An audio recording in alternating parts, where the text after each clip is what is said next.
누군가에게 부당하게 대하는 사람을 보면서 저 사람은 왜 저렇게 잘 사는 걸까 하고 의문을 품으신 적이 있으신가요?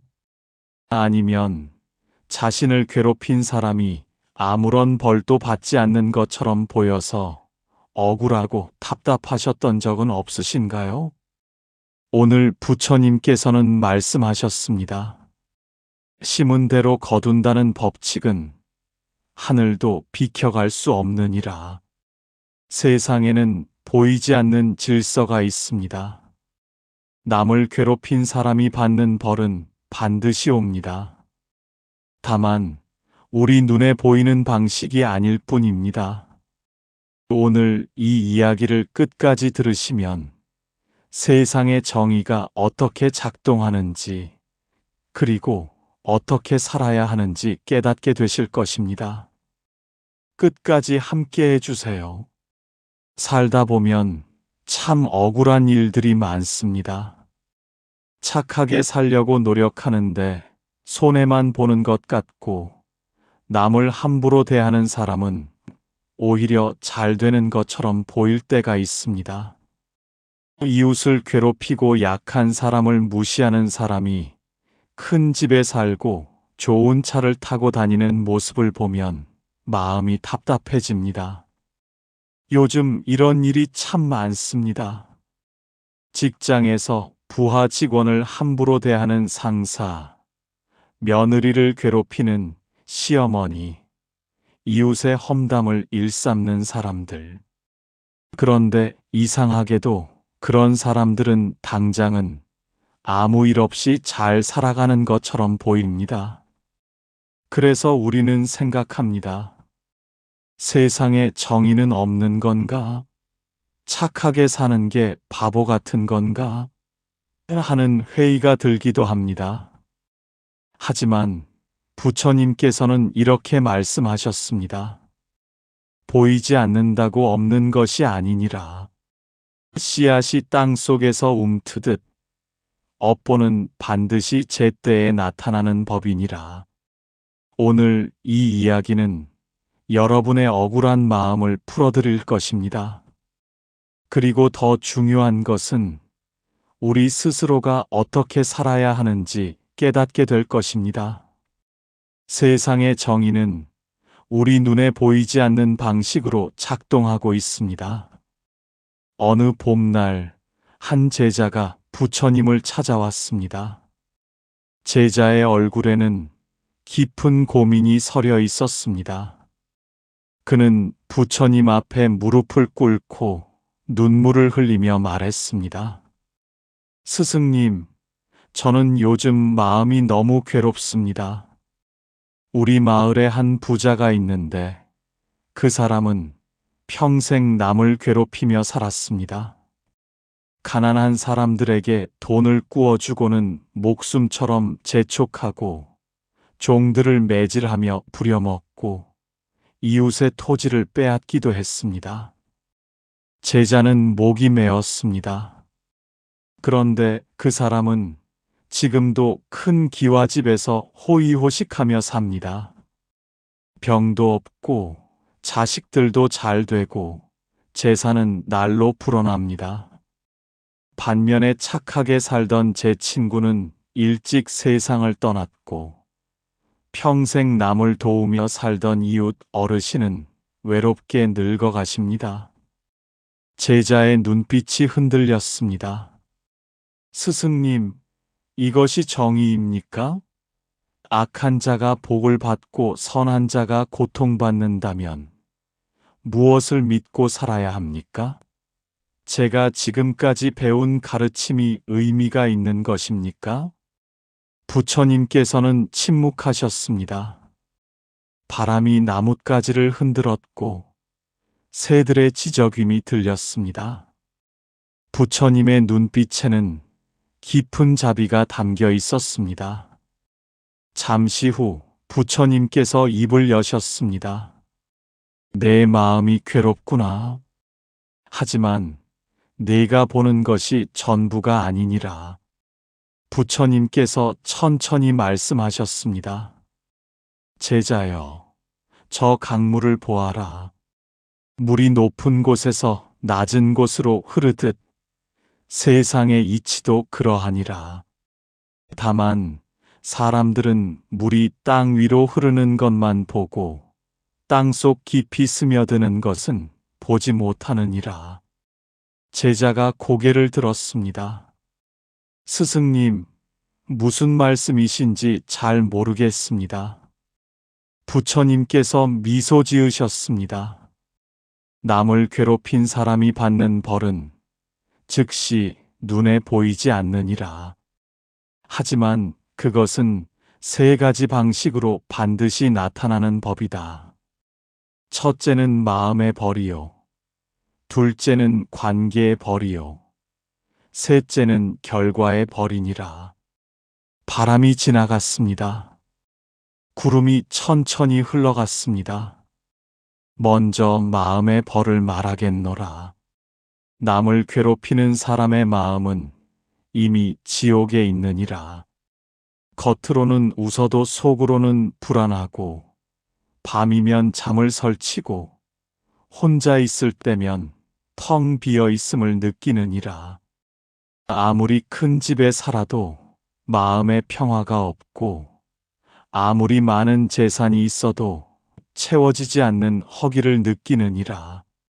제자가 눈을 크게 떴습니다. 둘째, 관계에 벌이 있느니라. 남을 괴롭히는 사람 주변에는 진정한 친구가 없느니라.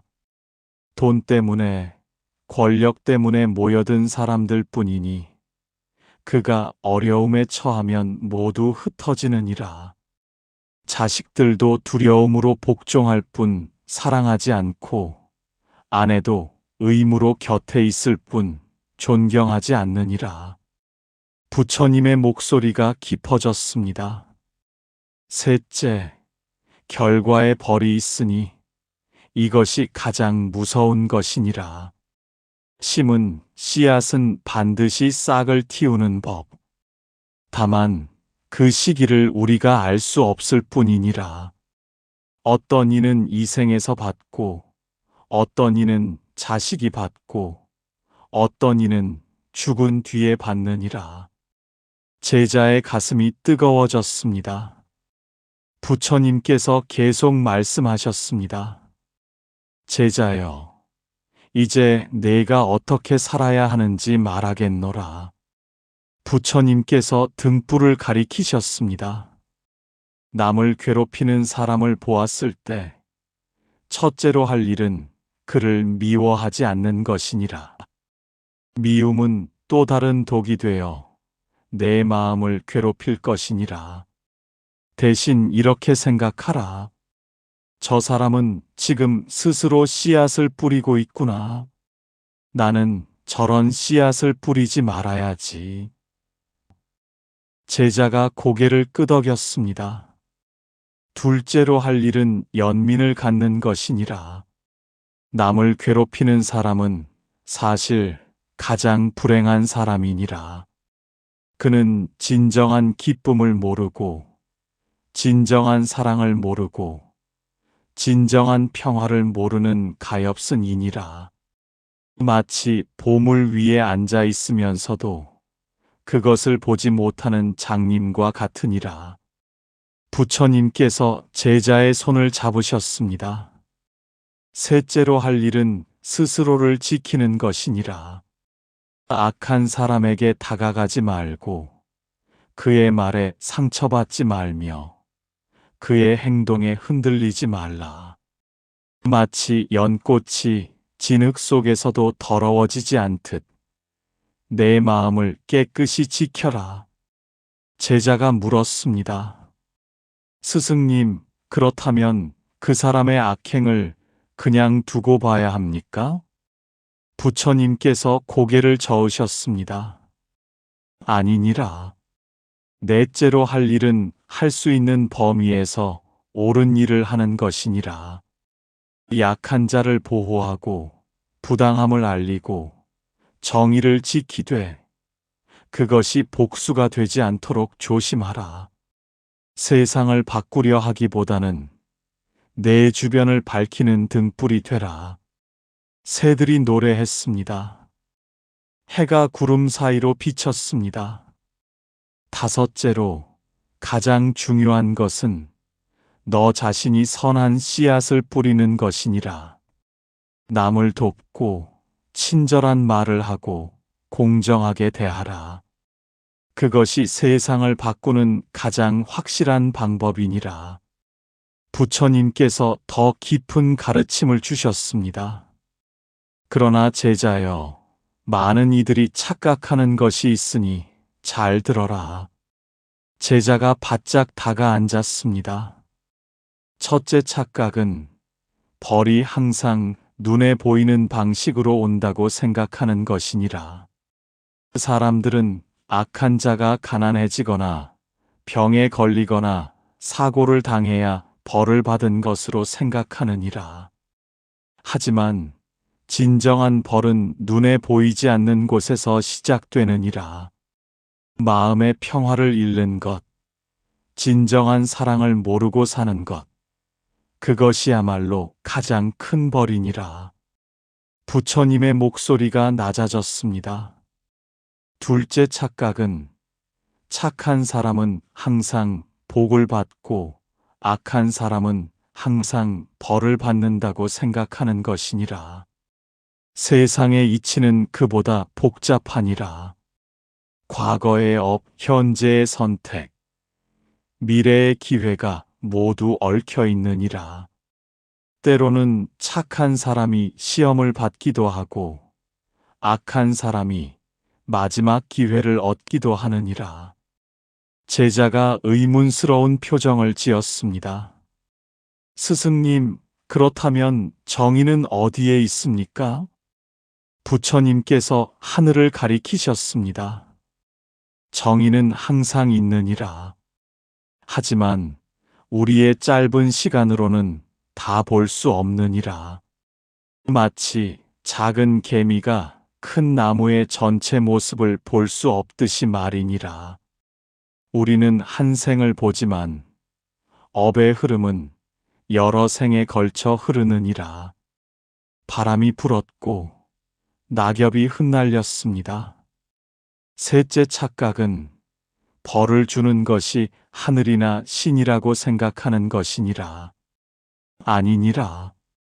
벌은 스스로 만드는 것이니라. 남을 괴롭히는 행위 그 자체가 이미 벌을 만들어내고 있느니라. 마치 독을 먹으면 몸이 스스로 아픈 것처럼 악한 행동은 자연스럽게 고통을 낳느니라. 제자의 눈빛이 맑아졌습니다. 넷째 착각은 악한 사람을 벌하는 것이 우리의 임무라고 생각하는 것이니라. 아니니라. 우리의 임무는 선한 씨앗을 뿌리는 것뿐이니라. 벌은 저절로 오는 법이니라. 부처님께서 구체적인 상황들을 말씀하셨습니다. 이제 일상에서 어떻게 할 것인지 말하겠노라. 부처님께서 손가락을 하나씩 펴며 말씀하셨습니다. 이런 사람을 만나면 이렇게 하라. 첫째, 직장에서 부하를 괴롭히는 상사를 만나거든 그에게 복수하려 하지 말고 내가 더 좋은 상사가 되겠다고 다짐하라. 그의 나쁜 모습이 내게는 거울이 되어 같은 실수를 하지 않게 해줄 것이니라. 제자가 메모하듯 고개를 끄덕였습니다. 둘째, 이웃이 험담을 일삼거든 그 자리를 피하되 그 사람을 비난하지는 말라. 험담하는 사람은 이미 스스로를 고립시키고 있느니라. 시간이 지나면 누구도 그를 믿지 않게 될 것이니라. 내가 할 일은 다른 이의 좋은 점을 말하는 것뿐이니라. 부처님께서 물을 한 모금 마셨습니다. 셋째, 가족 중에 다른 가족을 괴롭히는 이가 있거든 직접적으로 맞서기보다는 괴롭힘을 당하는 이를 보호하라. 가해자에게는 침묵으로 대하고 피해자에게는 따뜻한 말을 건네라. 때가 되면 가해자도 자신의 외로움을 깨닫게 될 것이니라. 제자가 물었습니다. 스승님, 그때는 언제 옵니까? 그것은 알 수 없느니라. 어떤 이는 곧바로 깨닫고, 어떤 이는 평생이 걸리고, 어떤 이는 죽을 때에야 깨닫느니라. 그러나 반드시 그 순간은 오느니라. 마치 가을이 반드시 오듯이 말이니라. 부처님께서 계속하셨습니다. 넷째, 누군가 내게 부당하게 대하거든 내 감정을 인정하되 그것에 휘말리지는 말라. 나는 지금 화가 났구나, 억울하구나 하고 받아들이되 그 감정이 내 행동을 지배하게 하지는 말라. 잠시 멈추고 깊게 숨 쉬고 지혜롭게 대응하라. 해가 서쪽으로 기울었습니다. 그림자가 길어졌습니다.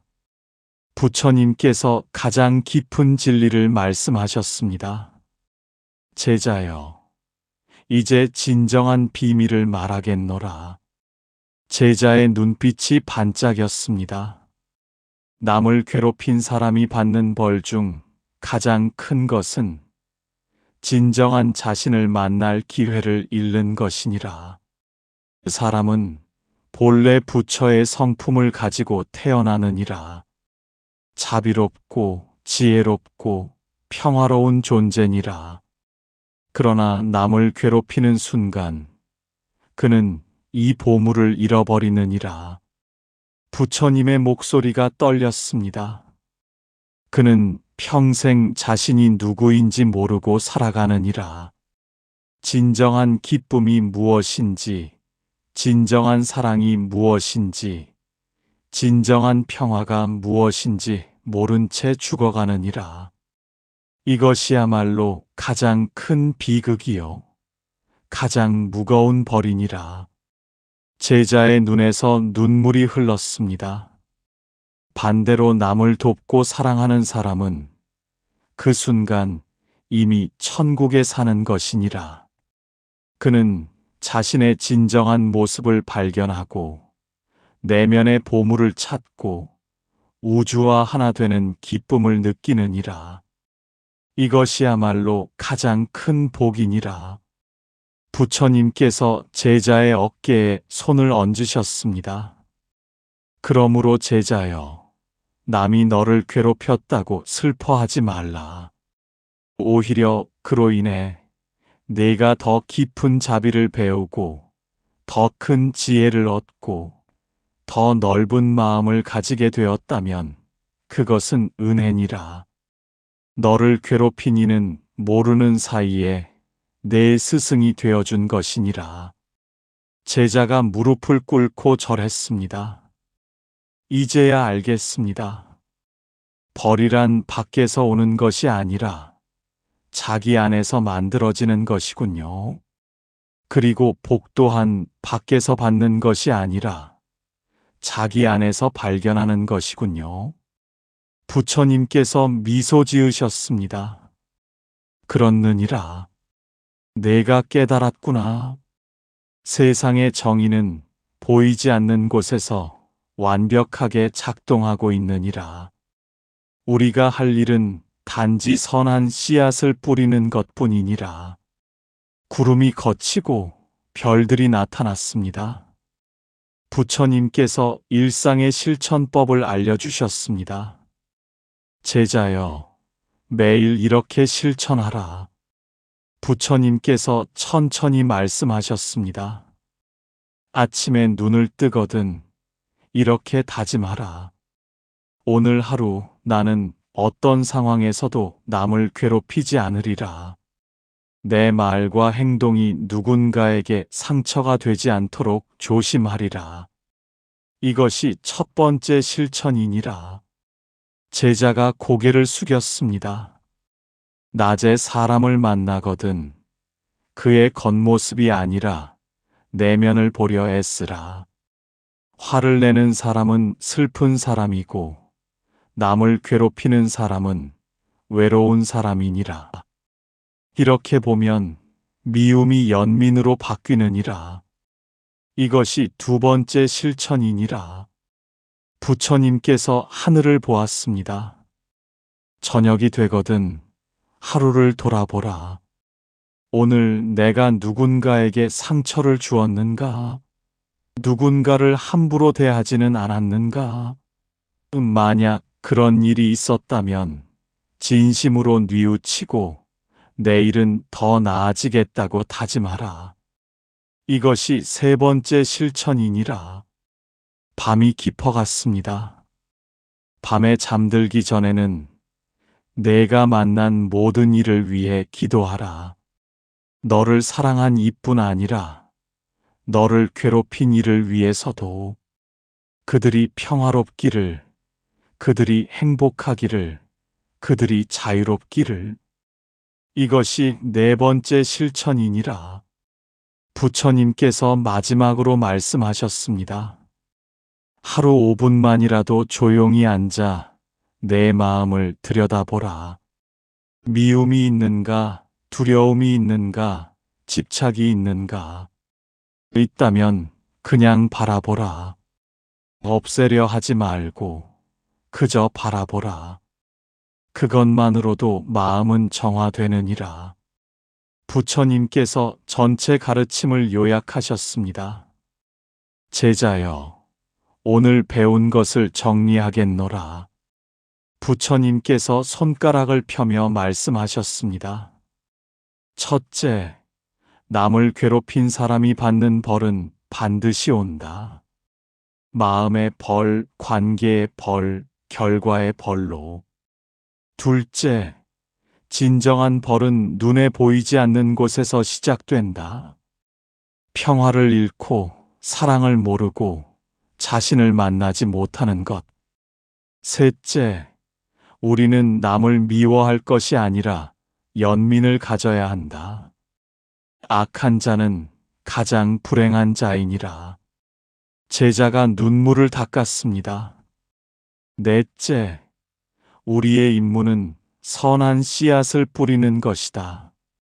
복수가 아니라 사랑을, 미움이 아니라 자비를. 다섯째, 매일매일 실천하라. 아침에 다짐, 낮에 연민, 저녁에 성찰, 밤에 기도. 여섯째, 내 안의 부처를 발견하라. 그것이 가장 큰 복이요, 가장 큰 기쁨이니라. 제자가 깊이 절했습니다. 스승님 감사합니다. 이제 저는 억울해하지 않겠습니다. 남을 원망하지 않겠습니다. 대신 제 마음을 닫고 선한 씨앗을 뿌리며 하루하루 더 나은 사람이 되도록 노력하겠습니다. 남을 괴롭히는 사람을 보면 그를 미워하지 않고 그가 자신을 만날 기회를 잃고 있음을 안타까워하겠습니다. 부처님께서 축복의 손을 들어 올리셨습니다. 잘 깨달았구나. 이제 가서 살아라. 내가 만나는 모든 이에게 등불이 되어라. 세상은 네가 생각하는 것보다 훨씬 공정하니라. 보이지 않는 곳에서 완벽한 정의가 작동하고 있으니 너는 두려워 말고 올바르게 살아라. 제자가 일어섰습니다. 그의 눈빛은 이전과 달랐습니다. 밝았고 맑았고 평화로웠습니다. 여러분, 오늘의 이야기가 억울한 마음을 품고 계신 분들께 위로가 되었기를 바랍니다. 세상의 정의는 우리 눈에 보이지 않아도 반드시 작동합니다. 우리가 할 일은 남을 원망하는 것이 아니라 우리 자신이 선한 사람이 되는 것입니다. 당신의 삶에 고요한 평안과 밝은 복이 가득하기를 기원합니다.